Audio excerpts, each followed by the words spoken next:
कटक जिला चौदार पौरपालिका अंतर्गत 8 number ward मुंडासाई Ratnakar सेठी घरे विलंबित रात्रि में कौन कारणवश निआं लगी लक्षाधिक टंकार आसबाब पत्र जली नष्ट हो जाइछि। प्रकाश परिवार समस्त राति शोइथिबा समय एक निआंहुला परिवार लोकों पड़िबारु से किसी स्थानीय लोकों सहायतार निआं को लिभाइथिले। संगे संगे स्थानीय लोके दमकल बाहिनी खबर देते घटनास्थल दमकल बाहिनी पहुंची निआं को आयत्त करथिले। अन्यपक्षे स्थानीय परिषद घटनास्थल में पर्यंत पहुंची नथिबा परिवार लोके अभियोग करिसेंते। अन्यपक्षे परिवार लोके स्थानीय प्रशासन जदि किछि क्षतिपूरण मिलता तबे सेमाने उपकृत हेबे बोली गणमाध्यम रे प्रकाश करिसेंते। जे परिचय देबे आपन ना कोन पिंकी महांती कोन हेइ जे आपन घर रात रे असुविधा हेइ घर पड़ी जे हम सोइथिलु सर हम किछि जानिनु सेतडे निया जळिला बोंक हाथ रे निया पइला बो सेतडे निया निया कहि चिल्लेकी उठेइले तापर हमें आसिला बेलो को निया जळुची तापर पद्दा को बाहरी के हमें निया निभे चेष्टा कलु तापर सेतडे हम पाखरे साहाय्य मागिलाळु केई नाहांती आमे एकेला बाप जियो मिसिकी निया घरे बाहर करी लिबोथिलु को कारण निया लागला आपन हमें किछि जानिनु हमें सोइथिलु केमती कोन लागिछि हमें किछि जानिनु केते समय हो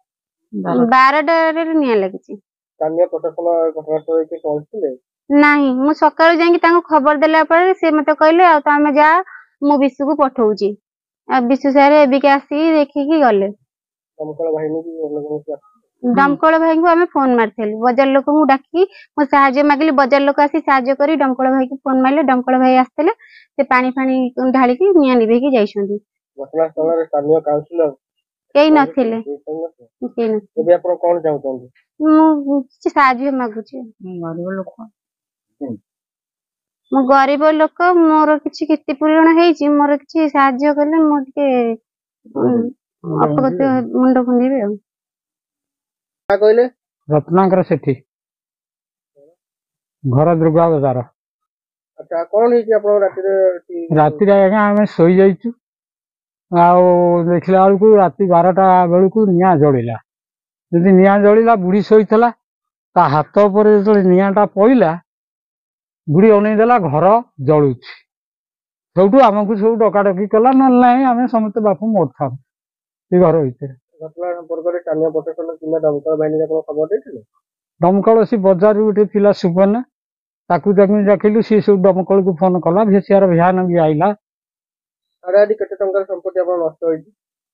आया मोर लाख टंकार संपत्ति टीवी फीवी हेन सब जाई घटना संपर्क रे स्थानीय काउंसिलर किना टंकर प्रतिनिधि एठी आस्थिले हां विशु आस्तला काउंसिलर को कहली काउंसिलर कहला मु विशु को पठौ से आसिकरी फोटो उठै के नेला। एबे आपण कोन चाहउछन आपण चाहउछनी मु ते सहाय्य मते केमिति प्रभु कले मु छुआ को नै करी इति बाबू रही मोर नै आश्रा नै मोर के नै इने एक मात्र झुओ जोड़ी नातु मोर आश्रा भरोसा के नै बाबा केमिति मु रही एति की आपण को मेहनत करूसी बाबा। चौधरी दीपक मंगराज को रिपोर्ट नायवती टीवी।